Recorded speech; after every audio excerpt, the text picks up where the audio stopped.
അബൂ സിദ്ദീഖ് റളിയല്ലാഹു പോയിട്ട് എന്ത് ചെയ്തു 2 ഒട്ടകങ്ങളെ വാങ്ങിയിട്ട് എന്ത് ചെയ്തു വീട്ടിൽ റെഡിയാക്കി വെച്ച് 4 വയസ്സായിരുന്നു ഈ കസ്വ എന്ന് പറഞ്ഞ ഒട്ടകം 2 ഒട്ടകം വാങ്ങി. അപ്പോൾ ഹിജ്റ പോകുന്ന സമയത്ത് എന്ത് ചെയ്തു റസൂലുള്ളാഹി അബൂ സിദ്ദീഖ് റളിയല്ലാഹു വീട്ടിലേക്ക് പോയപ്പോൾ പറഞ്ഞതാ യാ റസൂലുള്ളാഹി ഞാൻ 2 ഒട്ടകം റെഡിയാക്കി വെച്ചിട്ടുണ്ട്, നിങ്ങൾ എന്ത് ചെയ്തോളി അയ്യുമാ ചെയ്തു നിങ്ങൾക്ക് ഏതാതിൽ വേണ്ടിച്ച് എടുത്തോളി തോന്നി. അന്ന് ആദ്യമായിട്ടും അവസാനമായിട്ട് റസൂലുള്ളാഹി അബൂ സിദ്ദീഖ് റളിയല്ലാഹു കണക്ക് പറഞ്ഞ ഒരേ ഒരു സമയം ഏതാണ് ഈ ഹിജ്റ സമയത്ത്. ആദ്യമായിട്ട് പറഞ്ഞ ബിസ്തമിൻ ഞാൻ എന്ത് ചെയ്യും പൈസ തന്നിട്ട് എനിക്ക് അതായത് ഓരോ ഒട്ടകത്തിന് ഞാൻ പൈസ തന്നിട്ട് വാങ്ങും. അബൂ സിദ്ദീഖ് റളിയല്ലാഹു പൈസ വേണ്ട, അത് നമുക്ക് വാങ്ങിയതാണ്. അബൂ സിദ്ദീഖ് റളിയല്ലാഹു ഖദീജ ബീവി ഇവർ 2 പേരുടെയും പൈസക്ക് എന്തില്ല റസൂലുള്ളാഹിൻ്റെ അടുത്ത് കണക്കൊക്കെ ഇല്ല. അതായത് റസൂലുള്ളാഹിക്ക് ആവശ്യം ഉണ്ടാകുമ്പോൾ കീശേക്കടെ കൈയിടുക എടുക്കുക കൊടുക്കുക എന്നുള്ളതാണ്. അബൂ സിദ്ദീഖ് റളിയല്ലാഹു ഖദീജ ബീവി ഇവർ 2 പേർ. പക്ഷേ ആദ്യമായിട്ട് അബൂ സിദ്ദീഖ് റളിയല്ലാഹുവിനോട് കണക്ക് പറഞ്ഞൊരു അവസരമാണ് ഈ ഹിജ്റ എന്ന് പറയും. കാരണം ഹിജ്റക്ക് ഉപയോഗിക്കുന്ന വാഹനം സ്വന്തം പൈസ കൊണ്ടാകണമെന്ന് റസൂലുള്ളാഹിക്ക് ഒരു ആഗ്രഹമുണ്ട്. അങ്ങനെ അന്ന് റസൂലുള്ളാഹി സ്വല്ലല്ലാഹു അലൈഹി വസല്ലം പൈസ കൊടുത്ത് വാങ്ങിയിട്ടുള്ള ഒട്ടകമായിരുന്നു കസ്വാന്ന്. 4 വയസ്സ് പ്രായമുള്ള 4 വയസ്സ് എന്ന് പറഞ്ഞാൽ അത്യാവശ്യം കുതിരകൾ ഒട്ടകങ്ങളൊക്കെ യാത്രയ്ക്ക് പറ്റുന്ന ഒരു പ്രായമാണ്. അന്ന് വാങ്ങിയ കസ്വാന് എന്ത് ചെയ്തു കസ്വ പിന്നെ റസൂലുള്ളാഹിൻ്റെ ജീവിതത്തിലുടനീളം ഈ കസ്വ എന്ന് പറഞ്ഞ ഒട്ടകമാണ് റസൂലുള്ളാഹിൻ്റെ ഏറ്റവും പ്രിയപ്പെട്ട വാഹനം. ബദർ യുദ്ധത്തിനായാലും മക്ക കീഴടക്കാൻ പിന്നെ വരുമ്പോഴും ആയാലും എല്ലാത്തിനും പ്രധാനപ്പെട്ട സംഭവത്തിലൊക്കെ ഈ കസ്വ ആയിരിക്കും റസൂലുള്ളാഹിൻ്റെ കൂടെ ഉണ്ടാവുക. എത്രത്തോളം റസൂലുള്ളാഹിക്ക് ഭയങ്കര ഇഷ്ടമായിരുന്നു കസ്വാന് റസൂലുള്ളാഹിന് ഭയങ്കര ഇഷ്ടമായിരുന്നു. ഈ ഒട്ടകത്തിന് തന്നെ റസൂലുള്ളാഹിന് ഭയങ്കര ഇഷ്ടമായിരുന്നു എന്നാണ് പറയപ്പെടുന്നത്. മദീനയിൽ എന്ത് ചോദിച്ചാൽ അന്നത്തെ രീതിയാണ്, പല ആൾക്കാരും എന്ത് ചെയ്യും നല്ല സ്പീഡിൽ ഒട്ടകങ്ങളായിട്ട് മദീനത്തേക്ക് വരും. എന്നിട്ട് എന്ത് ചെയ്യും ആരാണ് ഞങ്ങളോട് മത്സരിക്കാനുള്ള ചോദിച്ചു അങ്ങാടി വന്നിട്ട്. അപ്പോൾ പല ഒട്ടകങ്ങളും മത്സരിക്കും. അപ്പോൾ അവരോട് പക്ഷേ കസ്വാനെ എന്ത് ചെയ്യില്ല ഒരാൾക്ക് തോൽപ്പിക്കാൻ കഴിയില്ല സ്പീഡ് കൊണ്ട്. കാരണം റസൂലുള്ളാഹിൻ്റെ ഒട്ടകമായിരുന്നു, എല്ലാവരും എന്നോട് മത്സരിക്കും തോറ്റു പോകും എന്നുള്ളത്. അങ്ങനെ പിന്നീട് റസൂലുള്ളാഹി വഫാത്ത് ആയതിനു ശേഷം ഈ കസ്വ എന്ന് പറഞ്ഞ ഒട്ടകം എന്തില്ല ഭക്ഷണം കഴിച്ചിരുന്ന വെള്ളം കുടിച്ചിരുന്നില്ല. റസൂലുള്ളാഹിൻ്റെ വിയോഗം സഹിക്കാൻ കഴിയാതെ എന്ത് ചെയ്തു അത് ഭക്ഷണവും നിർത്തി വെള്ളവും നിർത്തിയത്. കുറേ ദിവസങ്ങൾ കഴിഞ്ഞപ്പോൾ എൻ്റെ ആരോഗ്യം ക്ഷയിച്ച അവസാനം എനിക്ക് കണ്ണ് കാണാത്തതായപ്പോൾ എന്ത് ചെയ്തു സഹാബത്തിൽ കറുത്ത റിബൺ എന്ത് ചെയ്തു എൻ്റെ കണ്ണിന് കെട്ടി കൊടുത്തിരുന്നു. പിന്നീട് അത് ഭക്ഷണവും വെള്ളവും കഴിക്കാതെ എന്ത് ചെയ്തു റസൂൽ വഫാത്ത് ആയതിനു ശേഷം പിന്നെ അതും എന്ത് ചെയ്തു വഫാത്തായി പോയി എന്നാണ് ആ ഒട്ടകത്തിൻ്റെ.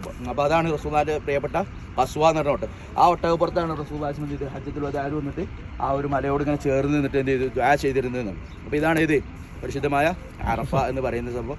ഇവിടെ നിൽക്കുക എന്നുള്ളതാണ് ഹജ്ജിൻ്റെ ഏറ്റവും പ്രധാനപ്പെട്ട കർമ്മം എന്ന് പറയും.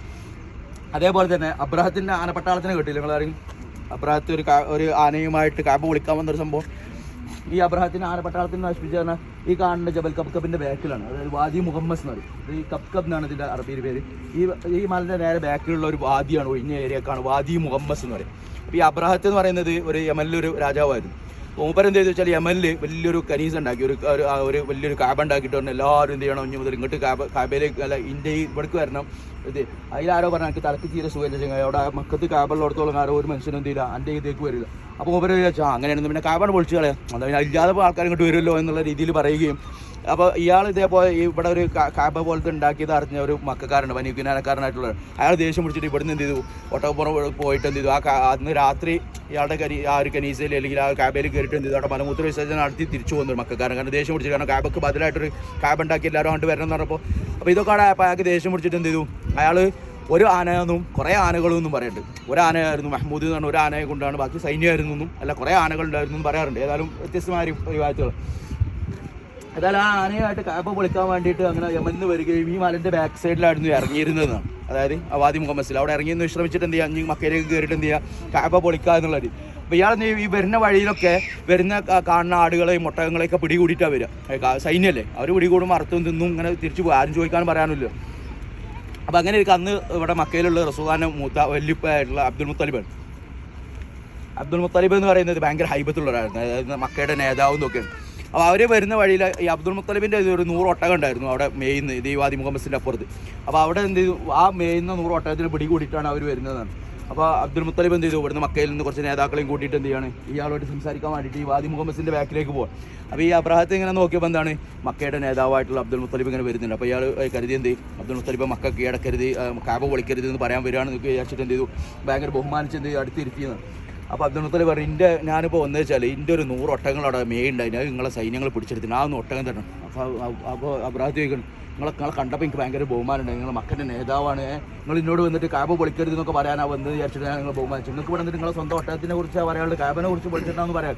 അപ്പോൾ അബ്ദുൽ മുത്തലിബ് ആ പ്രസിദ്ധമായ വരികൾ പറഞ്ഞു എന്താണ് ആ ഒട്ടകങ്ങൾ അതിൻ്റെ റബ്ബാരാണ് ഞാനാണ്, അതിനെ പോറ്റി വളർത്തുന്ന ആൾ ഞാനാണ്.